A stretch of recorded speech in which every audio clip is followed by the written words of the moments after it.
औज़ुबिल्लाहि मिनश्शैतानिर्रजीम बिस्मिल्लाहिर्रहमानिर्रहीम रब्बि इश्रह ली सदरी व यस्सिर ली अमरी वहलुल उक़दतम मिन लिसानी यफ़क़हू क़ौली। अल्लाहुम्मा सल्लि अला मुहम्मदिन व अला आलि मुहम्मद कमा सल्लैता अला इब्राहीम व अला आलि इब्राहीम इन्नका हमीदुम मजीद। अल्लाहुम्मा बारिक अला मुहम्मदिन व अला आलि मुहम्मदिन कमा बारकता अला इब्राहीम व अला आलि इब्राहीम इन्नका हमीदुम मजीद। अस्सलाम वालेकुम। आज की वीडियो बनाने इसलिए ज़रूरी मैंने समझी कि मैं आप लोगों के साथ एक अपनी लाइफ का एक्सपीरियंस शेयर करना चाह रहा था।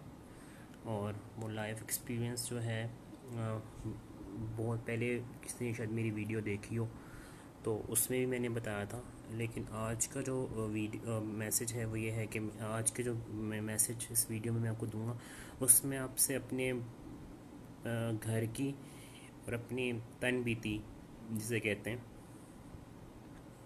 वो बताऊंगा कि हाउस लाइफ चेंज और house going the therapies house going the therapy जो मैं आपसे शेयर करूँगा।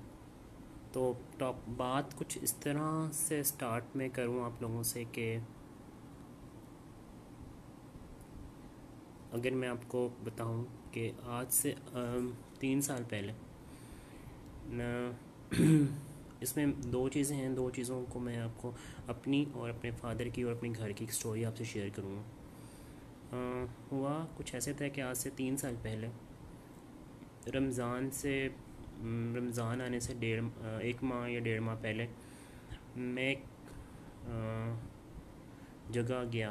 एक डॉक्टर साहब हैं, एक उनसे मेरी मुलाकात हुई और मैं उनके पास गया।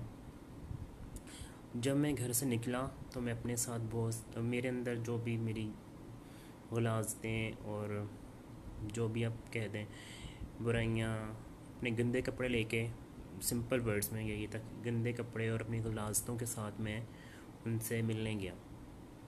और मुझे उस टाइम बिल्कुल भी कोई पता नहीं था कि मैं कहाँ जो है वो पे क्या सिस्टम है और क्या किस तरह के लोग क्या है वहाँ पे, मैं किससे मिलने जा रहा हूँ, मुझे कुछ भी आइडिया नहीं था कि वहाँ पे क्या है। जब मैं वहाँ पे गया, वहाँ पे एक रूम था और वहाँ पे काफ़ी ज़्यादा लोग बैठे हुए थे और सब जो थे वो अपने एक्सपीरियंसेस कुछ शेयर कर रहे थे और उसके साथ साथ कुछ बात कर रहे थे थेरेपी के बारे में, सूरह रहमान के बारे में। उसमें मैं भी जाके वहाँ बैठ गया और मुझे कुछ भी पता नहीं था और वहाँ पर सब लोग पूछ रहे थे, एक्सपीरियंसेस शेयर कर रहे थे और सब चीज़ें हो रही थी। कुछ देर बाद लोग सब जिन्हें मैं मिलने गया था वो आ गए और उन्होंने वहाँ पे जो भी होता है जिस तरह पूछते हैं, सबसे बातें करते करते उन्होंने मुझसे भी पूछा। और सबसे पहली बात मैं ये बताऊँ कि मुझे सबसे अच्छी बात ये लगी वहाँ पे कि मुझे वहाँ जाके जिस तरह होता है ना, सबके सामने अपने कपड़े नहीं उतारने पड़े, जो मुझे अपनी अंदर ही ग़लाज़तें थीं, अपनी बुराइयाँ थीं या अपने जिस तरह भी आप कह दें वो सब चीज़ें मुझे सबके सामने वहाँ पे बतानी नहीं पड़ी या वहाँ पे शेयर नहीं करनी पड़ी।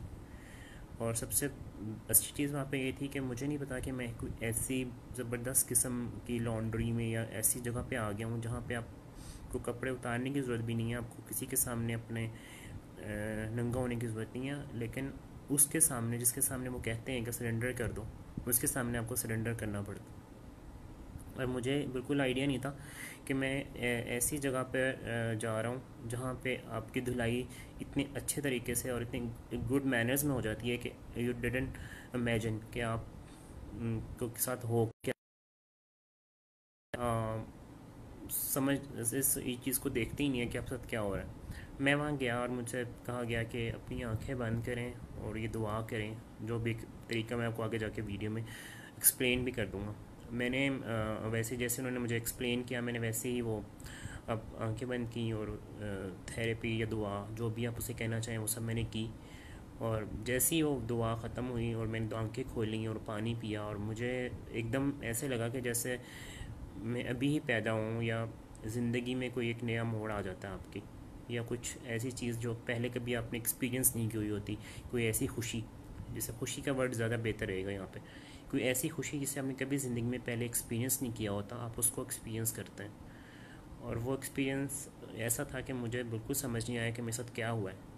और जो गुलास्ते हैं, जो गंद, जो अपने अंदर की गंदगी, और जो अपने आप को समझना कि मैं, वो सब चीज़ें कैसे धुली वहाँ पे। मैं ये नहीं कहना चाह रहा कि मैं बिल्कुल एक ज़बरदस्त किस्म का इंसान बन गया हूँ, अभी कोशिश कर रहा हूँ। वो सब चीज़ें कैसे ख़त्म हुई, कैसे धुली, मुझे उसका बिल्कुल पता नहीं चला। लेकिन जब मैंने आंखें खोली तो आई रियली फील इट के समथिंग इज़ चेंज, कुछ बदला है। शायद वो जो बदला था वो मैं आगे वीडियो में जाके आपको बताऊँगा। उन्होंने मुझे एक बात की जब मैं आने लगा वहाँ से, कि आज से तुम्हारी ज़िंदगी में एक नया मोड़ आएगा।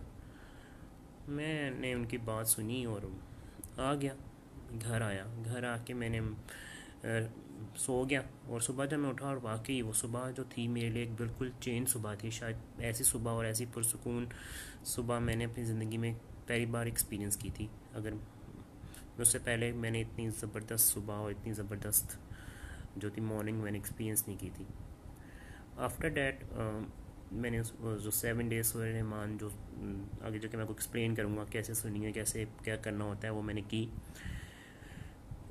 मीन वाइल ये सब कुछ तो मेरा ज़ाती एक्सपीरियंस हो रहा था। और जैसे ही वहाँ से मैं सीढ़ियाँ उतरा और वो जो मेरी गुलास्तें, जो कुछ भी था जिसे मैं पता नहीं कब से अपने साथ लेके फिर रहा था, और कब से शायद मैं ट्राई भी कर रहा था उस मेरी जान छुड़वाने की, लेकिन वो चीज़ें थी जो मेरे से जान नहीं छुट रही थी। मैं उस एक चक्कर से या उससे क्या कहते हैं, अब सोसाइटी शायद मैं बाहर नहीं आ रहा था। शायद मैं कोशिश ही नहीं कर रहा था, या मैं आना नहीं चाहता, मैं आ नहीं पा रहा था। जो भी है इस चीज़ को, मैं उस चीज़ से बाहर नहीं निकल पा रहा था। और मुझे नहीं पता चला कि वो चीज़ कैसे ख़त्म हुई, वो मेरी जो ज़िंदगी में किस तरह पॉजिटिव चेंज आया।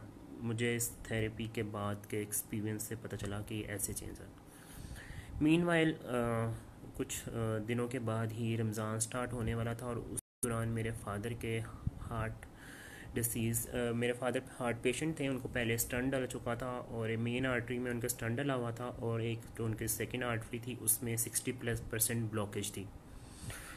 हाँ, तो एक बहुत बड़ा हॉस्पिटल है लाहौर में, और बहुत बड़े डॉक्टर वहाँ पे होते हैं, हार्ट के सर्जन भी हैं, और हार्ट सर्जन भी हैं, और फिजिशियन भी हैं, हार्ट फिजिशियन भी हैं।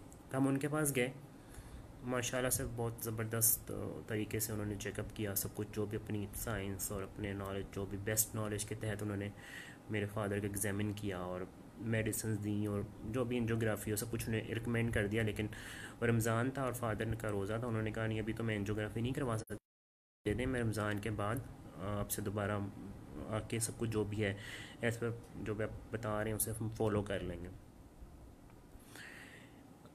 उसी दौरान मैंने उनको सूरत इस थेरेपी का बताया जो मैं आपसे शेयर करूँगा।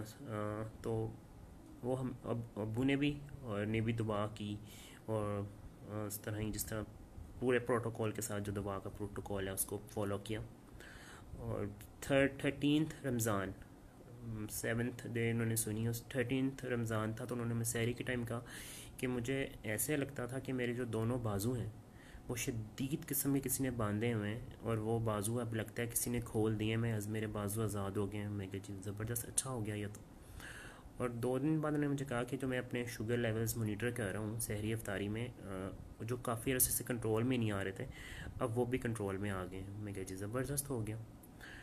अब बात मैं आपसे जो शेयर करने वाली उसमें ये है कि सब चीज़ें हो गई। मेडिसिन तो पहले भी दिखा रहे थे, क्योंकि जब उनको स्टंट डला था तो उस वक्त भी कैंट में एक बहुत बहुत बहुत बड़ा हॉस्पिटल है, और वहाँ के बहुत बड़े सर्जन, और बहुत उन्होंने वो जब स्टंट डाला था उन्होंने ये कहा था कि ये ज़बरदस्त किस्म का स्टंट है, और जो ये अब पता नहीं 15 की लाइफ तो ये स्टंट की है, और ये कभी भी ख़राब नहीं होगा, और आप ज़बरदस्त किस्म की लाइफ गुजारेंगे। बेस्ट नॉलेज जो भी साइंस के मुताबिक था, और डॉक्टर्स का जो बेस्ट नॉलेज उन्होंने वहाँ पे इस्तेमाल किया, और उनको मेडिसिन दी, और जो भी था स्टंट डला और सब कुछ वो ठीक हो गए, घर भी आ गए।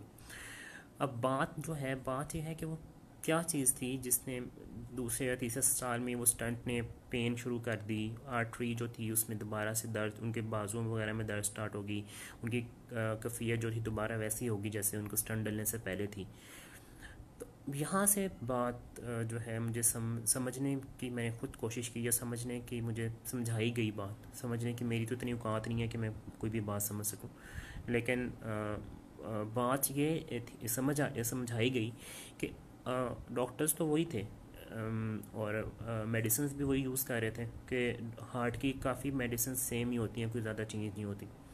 तो उन्होंने वही मेडिसिन के साथ ही, लेकिन अब क्या हुआ, अब जो है 13 दिनों में या 7 दिनों में ऐसा क्या हुआ कि उनकी वो जो पेन भी ख़त्म हो गई, उनकी शुगर लेवल्स भी जो थे वो भी सही नॉर्मल अपनी रेंज में आ गए। ये सब कुछ क्या था? वहाँ से जो बात चलती है कैसे, क्यों, कब, ये सब चीज़ें सवाल पैदा होते हैं।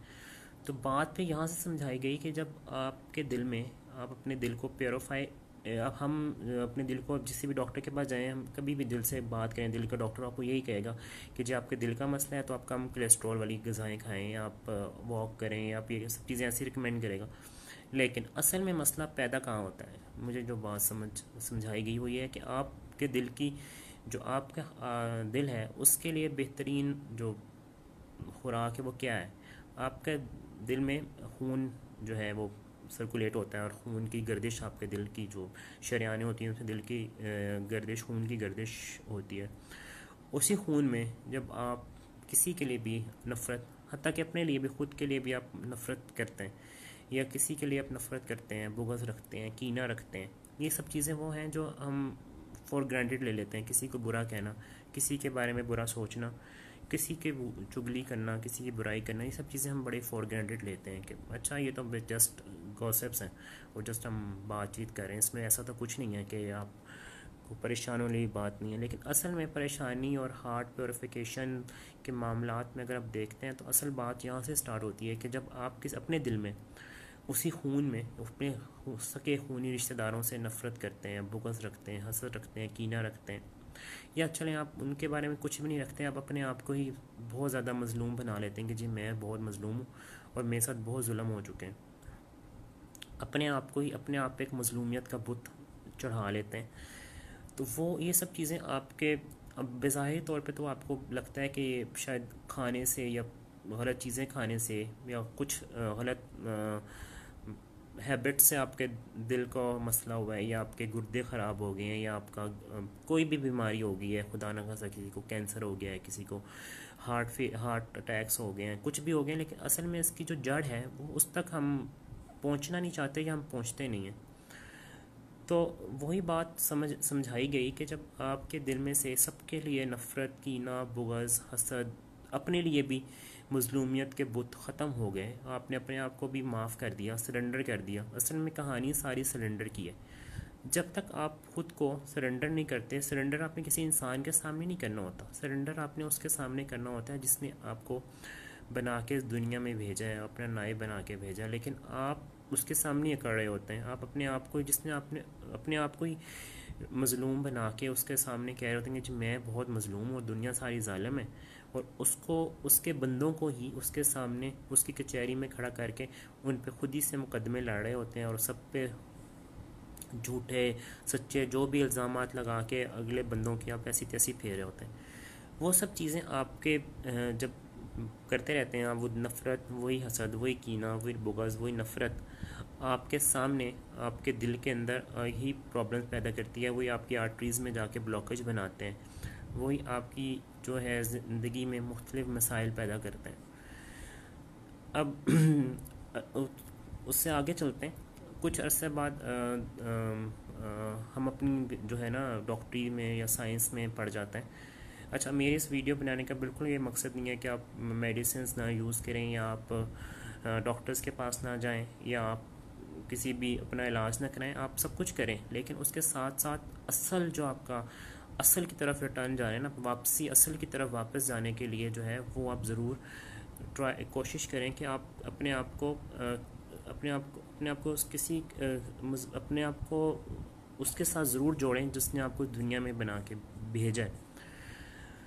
कुछ अर्सा इस तरह गुज़रा, बिल्कुल ठीक ठाक हालात गुज़रे सेहत याब होने के बाद, और नेक्स्ट फिर ये हुआ कि नेक्स्ट ये हुआ कि कुछ अरसे बाद ही 2 या ढाई माह के बाद हमें खुद से जो होता है ना, आप खुद अपनी डॉक्टरी अपनी साइंस पे बहुत ज़्यादा ज़बरदस्त किस्म का वो आ जाता है कि अब हम चेक करें ना, अल्लाह को फिर हमने चेक करना होता है, क्योंकि ये हमारी फितरत में है। जहाँ जब हमें कहीं कुछ मिल जाता है तो हम उसकी टो में पढ़ते हैं कि हमें क्यों, मुझे क्यों। ये हम सब इंसानी फितरत में चीज़ है कि जब हम पे कोई अल्लाह कुछ नवाजता है, या हम पे दुनियावी तौर पे भी कोई हमारे साथ अच्छाई करता है, तो हम इस टो में पड़ जाते हैं, या इस में पड़ जाते हैं कि हमारे साथ ही क्यों, हम इतने फेवरेट कैसे हो गए। क्योंकि हमने खुद मजलूमियत के और मासूमियत के जो अपने ऊपर लबादे ओढ़े होते हैं, उसमें से हम निकलना नहीं चाह रहे होते। असल बात ही होती है। कुछ अर्सा गुजरा, वालिद मेरे अब्बू जो थे वो तो दोबारा उन्हें पेन स्टार्ट हुई, और रात के कोई 11:30-12 बजे में उन्हें फिर उसी कैंट के बहुत बड़े हॉस्पिटल में लेके गया इमरजेंसी में। और वहाँ पे उन्हें वक्ती तौर पे उन्होंने ट्रीट किया और उनके टेस्ट किए। उन्होंने कहा जी इनको कोई हार्ट अटैक वगैरह तो नहीं आया, लेकिन अब ये है कि आप बाकी के इनको टेस्ट करवाने पड़ेंगे, और जो हमारे कंसल्टेंट डॉक्टर्स हैं वो सुबह आएंगे। आप इनको अभी 2-3 घंटे वहाँ रहे, उसके बाद उन्होंने कहा अपने घर ले जाएँ। अच्छा जी, अब उन्हें घर ले जाएँ, कल लेके आए, हम उनके टेस्ट करवाएंगे और दोबारा से जो भी मसला होगा। डॉक्टर ने तो मुझे ये कह दिया कि जब मुझे लगता है कि इनको एक और स्टंट डलेगा, जो आर्टरी 60% ब्लॉकेज थी वो शायद 90% हो गई है, और इसमें दोबारा से एक नया स्टंट डलेगा। अब मैं अपने फादर को लेके वो 2-3 घंटे जो भी मैं वहाँ गुजारे इमरजेंसी में जैसे भी थे, वापस आए, घर आए। नेक्स्ट डे मैं ऑफिस गया तो भाई अब्बू को लेके दोबारा हॉस्पिटल चला गया। अब जिस डॉक्टर साहब के पास उनका ट्रीटमेंट होना था, उन्होंने उनके दोबारा से चेकअप वगैरह किया, उनका टेस्ट किया। टेस्ट करने के बाद डॉक्टर साहब ने अब्बू से ही पूछा कि आपने स्टेंट कहाँ से डलवाया था। उन्होंने कहा जी यहाँ से, जहाँ सीसी हॉस्पिटल से डलवाया था, और आपके बहुत बड़े डॉक्टर साहब ने स्टेंट डाला था। उन्होंने कहा अच्छा ठीक है। कुछ देर बाद वहाँ पर रहने के बाद डॉक्टर ने कहा जी आपकी जो रिपोर्ट आई उसमें यह है कि जो आपको जो पहले स्टेंट डला था, जिसकी डॉक्टर साहब ने भी गारंटी ली थी कि ये 15-20 साल तक ये स्टंट हिलेगा नहीं, वो स्टंट तो ब्रेक हो गया, आपकी आर्टरी में ही वो स्टंट खुल गया। और जो आपकी 60% ब्लॉकेज थी वो ख़त्म हो गई है, वो 10-15% रह गई। अब सवाल पैदा ये होता है कि वो जो आर्टिफिशियल स्टंट आपकी आर्टरी में डला था वो कैसे ख़त्म हो गया, और आप जो 60% ब्लॉकेज थी वो 10-15% पे कैसे आ गई। तो उसका जवाब फिर कुछ इस तरह मिला कि जब आपने अपने दिल को प्योरीफाई किया, आपने अपने दिल में से सबके लिए गुस्सा गम गलत किए, अपने अपने आप को मसलूमियत का लबादा उतार दिया, अपने अपने आप को ये नहीं कहा कि मैं ही सही हूँ बाकी सब गलत हैं, ये सब चीज़ें अपने अपने दिल से निकाली, अपने रिश्तेदारों को माफ़ किया, उनसे जो भी कुछ किया आपने, ये स्टोरी सिर्फ मेरे वालिद साहब की नहीं है, काफ़ी लोग और की भी हो सकती है। ये मैं सिर्फ उनको इनकी बात नहीं कर रहा, मैं जनरल अपने घर की बात तो कर रहा हूँ, लेकिन मैं ये कह रहा हूँ कि आप भी देखेंगे शायद आप ऐसा कुछ तो नहीं कर रहे, कहीं आप फंसे हुए हों। उसके बाद आगे चलते हैं। उसके बाद उनको डॉक्टर ने कहा कि जब आपको ज़रूरत नहीं है किसी भी स्टंट की, आप ये जो है इसको मेडिसिन लें, और इसको आराम मेडिसिन फॉलो अप करें, फॉलो अप चेकअप्स पे आएँ और इसको मेडिसिन को लें। अच्छा जी, अब अब्बू घर आ गए और उन्होंने अपनी मेडिसिन वगैरह लेनी शुरू की, और जो थी आगे रूटीन की लाइफ गुजारना शुरू कर दी, बस थोड़ा सा जो था मेडिसिन वगैरह और सब चीज़ें। लेकिन उसके दौरान फिर मैंने उनको दोबारा से थेरेपी जो थी वो करवाई, और हमने दोबारा पूरी फैमिली ने किया 7 डेज सूर्य रमान सुनी, और जिस तरह उसको फुल प्रोटोकॉल के साथ फॉलो किया। अब बात यही आ जाती है कि ऐसा क्यों हुआ कि आप बिल्कुल ठीक जा रहे होते हैं ना, आपने बिल्कुल ठीक हो गए एक दफ़ा, और आप बिल्कुल चल रहे हैं, सही चल रहे हैं, एकदम क्या हुआ कि आपको दोबारा से तकलीफ़ हुई। मसला ये होता है कि आप चल रहे होते हैं, बिल्कुल ठीक चल रहे होते हैं, लेकिन मसला वहाँ पे आता है कि जब आप के साथ फिर आप वही सोचते हैं ना, कि फिर आप अपने अंदर वही मजलूमियत का बुत बना लेते हैं, या फिर आपके अंदर दिल में आ जाता है कि उस बंदे ने मेरे से अच्छी नहीं की, या उस रिश्तेदार ने मेरे से अच्छी नहीं की। तो वहाँ पे जब आपके अंदर वो चीज़ें वापस आना शुरू करती हैं, तो फिर दोबारा से वही ब्लॉकेज बनना शुरू हो जाती है। क्योंकि असल में तो नफ़रत और हसद और कीना बुग़्ज़ ही जो है बीमारी असल जड़ होती है। और अब कुछ ये तो बीमारी के मैंने बताया आपको, उसके साथ आपसे एक और बात मैं शेयर करता हूँ कि उसी दौरान हमारे घर के अपने फाइनेंशियल हालात इतने ज़्यादा ख़राब थे कि मैं आपको लिटरली नहीं बता सकता कि कितने ज़्यादा ख़राब थे। और मुझे समझ नहीं आती थी कि हाँ वो सर्वाइव हम कैसे गुजारा करेंगे। लेकिन जब हमने इस थेरेपी को प्रैक्टिकल किया, जब वाकई जाके सबको माफ़ करके सबको हमने अल्लाह के सामने अपने आप को पेश के सरेंडर कर दिया अल्लाह के सामने कि तू ही है, हम कुछ नहीं है। वैसे भी हम कुछ नहीं है, हम अपनी उसमें पड़े रहते हैं, मैं बहुत चीज़ हूँ। लेकिन जब हम इसको जब आगे जाके हम इसको देखते हैं, आगे से हम जब हम देखते हैं कि हम ज़िंदगी कैसे आपके साथ कर रही होती है, तो उन हालात में से हम ऐसे निकले कि लिटरली आज भी हम अगर याद करें तो हमें समझ नहीं आई कि हम इस थेरेपी के साथ और इस सब चीज़ों के साथ कैसे निकले उन हालात में से। अल्लाह ने हमें कैसे उन हालात में से निकाल दिया। तो आपको सब कुछ बताने का मकसद यही है कि आप जब भी अपनी ज़िंदगी में देखें कि आप किसी ऐसे मोड़ पे खड़े हैं जिसको आपको रास्ता नहीं मिल रहा, या आपके सामने कोई रास्ता नज़र ही नहीं आ रहा, तो आप सिर्फ अपने आप को सरेंडर करके उसके हवाले कर दें। वो आपसे कुछ भी नहीं मांगता, सबमिशन, आपसे सिर्फ सबमिशन मांगता है। अल्लाह ताला को कोई परवाह नहीं है कि हम उसको उसकी इबादत करें, इबादतें कर करके, नमाज़ें पढ़ पढ़ के, कुरान पढ़ पढ़ के भेजते रहें। असल मकसद ये है कि नमाज, वो जो नमाज़ पढ़ाना चाहता है, वो जो कुरान पढ़ाना चाहता है, वो अपने वक्त पे ही पढ़ाता है। और वही जो है कुरान, वो जो नमाज़ पढ़ाना चाहता है, वो जो नमाज वो पढ़ाना चाहता है, असल में हम वो पढ़ने को तैयार ही नहीं होते। हम अपनी आकड़ में या अपनी मैं में या अपने अपने चक्करों में पड़े होते हैं कि हम असल में उसको चक्कर दे रहे होते हैं कि जो ये सब चीज़ें हैं ना, ये तो हम हाँ अल्लाह हम ये सब कुछ तो कर रहे हैं, लेकिन हम कर अपनी मर्जी रहे होते हैं। और असल में बात समझने की यही है कि हम फंसते ही क्यों हैं, क्योंकि हम अपनी बात में ही आडा लेके बैठे होते हैं उसके साथ कि मुझे तो यही चाहिए और मैंने यही करना है, और मुझे जो है ना यही चीज़ इस तरीके से ही चाहिए। क्योंकि हमें अपनी मनमाने की आदत पड़ जाती है कि हम चाहते हैं कि हम हर मोड़ पे, हर ज़िंदगी के लम्हे पे हमारी बात ही मानी जाए। उसके साथ फिर ज़िंदगी ने सब कुछ दिखाया। ये 3 साल मैंने गुजारे, 3 साल में मैंने देखा, और उसके बाद जब फिर मैंने खुद आगे लोगों को ये प्रैक्टिकल करवाना शुरू किया, और उसमें फिर मैंने देखा कि लोग कैसे केयर हुए हैं, लोग कैसे चीज़ों में से, मुसीबतों में से, मुश्किलों में से निकलते हैं। और मैंने हर जो है उसको ये मुझे यही सिखाया गया है, क्योंकि मैं खुद एक इंतहाई नालायक किस्म का स्टूडेंट हूँ और नालायक किस्म का इंसान। मैंने जो भी सीखा, और वहाँ पे जितने भी मेरे फैमिली के साथ और उनके साथ उनके तजर्बों से जो भी सीखा, और जो खुद मैंने आगे कुछ करवाया काम, लोगों को बताया मैंने, ये वहाँ से मैंने सीखा। क्या सीखा मैंने? यही कि आप हर बंदा जिसको मैंने किसी भी रीज़न की वजह से उसे मैंने इस दुआ का, इस थेरेपी का बताया, वो यही था कि वो फंसा क्यों हुआ है। या तो वो अपनी ही किसी वजह से फंसा हुआ है, या उसने खुद ही कोई ऐसी विश लिस्ट बनाई हुई है जो वो पूरी नहीं हो रही, जिसकी वजह से वो अब फंस गया है। अब वो वहाँ से निकलना भी नहीं चाह रहा, क्योंकि वो खुद सरेंडर करना नहीं चाह रहा अपने आप को।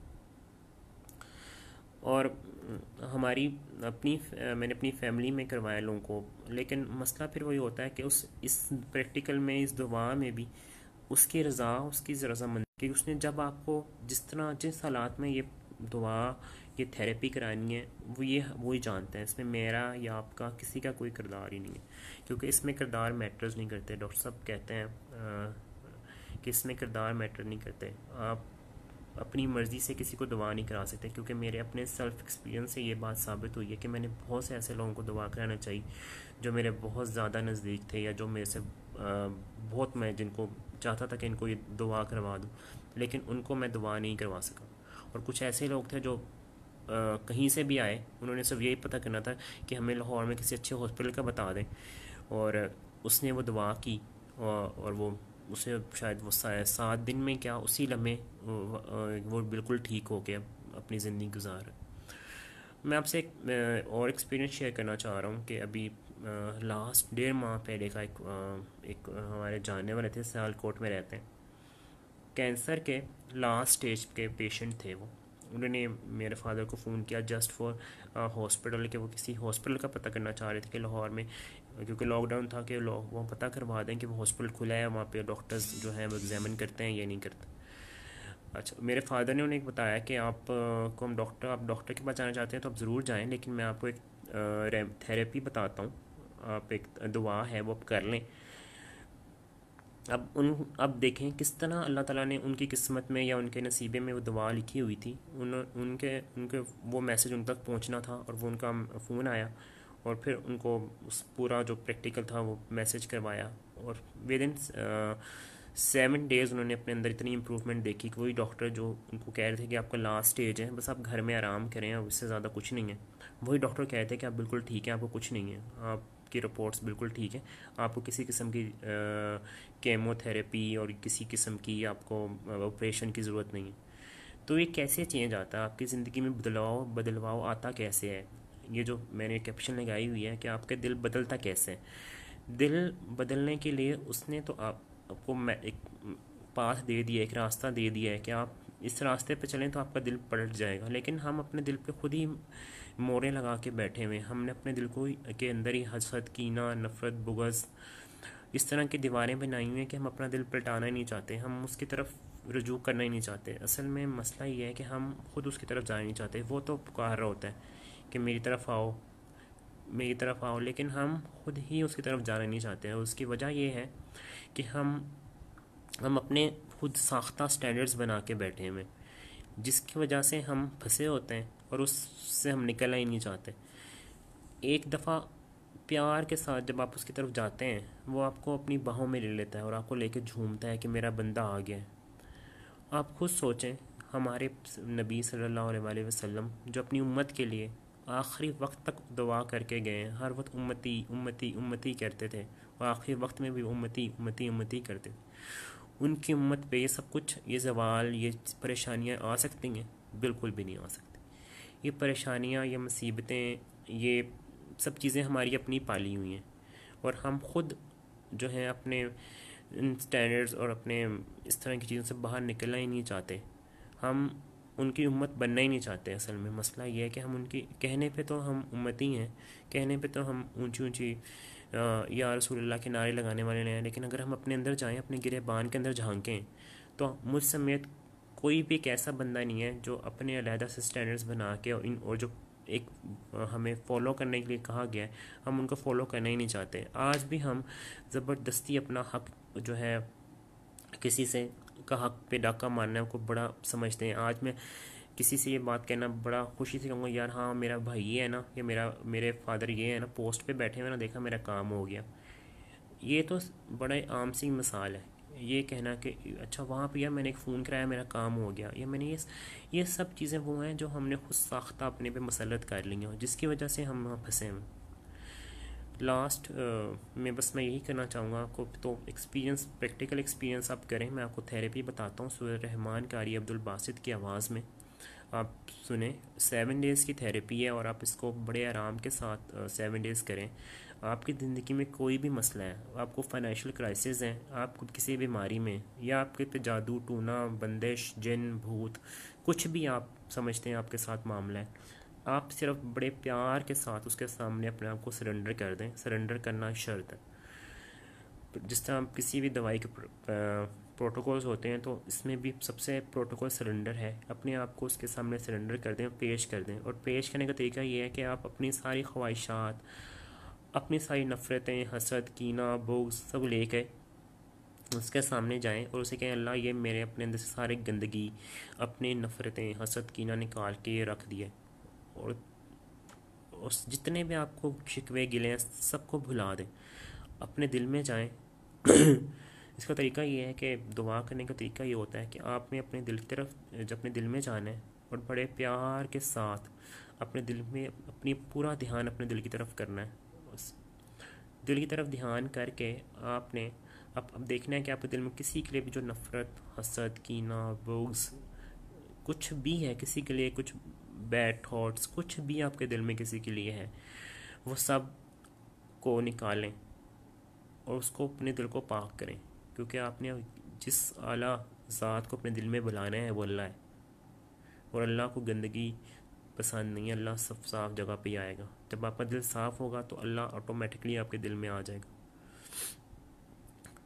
अब आप याद करें, कभी किसी ने आपका बहुत दिल दुखाया हो, आपको परेशान किया हो, आपको हत्ता कि आपकी जान माल इज़्ज़त के साथ भी आपको नुकसान पहुंचाया, उन सबको भी माफ़ करें, और माफ़ सिर्फ अल्लाह की खातिर करें, अपने अना की खातिर नहीं, कि किसी पे एहसान नहीं करना, अपने आप पे एहसान करना है। और उन सबको माफ़ करके और अपने गुनाह लेके, कुछ छोटे से छोटा या बड़े से बड़ा गुनाह याद करें और उस पर शर्मिंदा हो जाए।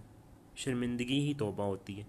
आप कहते हैं ना कि तौबा के लिए कितने नफल पढ़ने पड़ते हैं, या अल्लाह से तौबा लेने के लिए हमें कितने नफल पढ़ने पड़ेंगे या कितनी नमाज़ें पढ़नी पड़ेंगी, तो उस सब की ज़रूरत नहीं है अल्लाह को। आप सिर्फ शर्मिंदा हो जाएं, सरेंडर कर दें अपने आप कि अल्लाह मैं ही बुरा हूँ, मेरी ही बुराइयाँ और मेरी ही परेशानियाँ हैं जो मुझे इस अज़ाब में डाल रही हैं। अपने आप को उसके सामने सरेंडर करने के बाद बड़े प्यार के साथ अपनी सारी गलतियाँ याद करें, अपने गुनाह याद करें, और उस पर शर्मिंदा होने के बाद अल्लाह से अपने दुश्मनों के लिए भी, और जो आप समझते हैं आपके दुश्मन है, बज़ाहिर तो इंसान अपना खुद ही दुश्मन है, हम अपने खुद ही दुश्मन होते हैं, उनके लिए भी अपने अल्लाह से अपना फ़ज़ल करम रहम मांगें। जिस तरह आप चाहते हैं अल्लाह आप पे अपना फ़ज़ल करम रहम करे, उन सब के लिए भी अपना फ़ज़ल करम और रहम मांगें। और उसके बाद अपने दिल में ही आंखें बंद रखने के साथ ही दिल में बड़े प्यार से 3 दफ़ा उसके ज़ाती नाम से उसको पुकारें, अल्लाह अल्लाह अल्लाह। और उसके साथ ही आपने पानी लेना है और 3 सांसों में पानी पी लेना है। और कारी अब्दुल बासित मिस्री की आवाज़ में आपने सूरत रहमान सुननी है। 22 मिनट की सूरत की तलावत है ये, उसको सुनना है, उसके बाद ये दुआ कर लेनी है। आपको दुनिया में कोई भी मसला है, कहीं फंसे हुए हैं, कहीं निकल नहीं रहे आप इस को थेरेपी को, इस दुआ को करें। आप मुस्लिम हैं, आप नॉन मुस्लिम हैं, आप किसी भी मज़हब से हैं, आप ये कर सकते हैं। और उसके बाद आप देखिएगा कि आपकी लाइफ कैसे बदलती है, ज़िंदगी कैसे चेंज होती है। ज़िंदगी बदलने के लिए, अपने आप को बदलने के लिए, आपको ख़ुद को बदलने के लिए सबसे जो बेस्ट रेमेडी है अनकंडीशनल लव। लोगों से प्यार करें, सबके लिए प्यार बन जाए।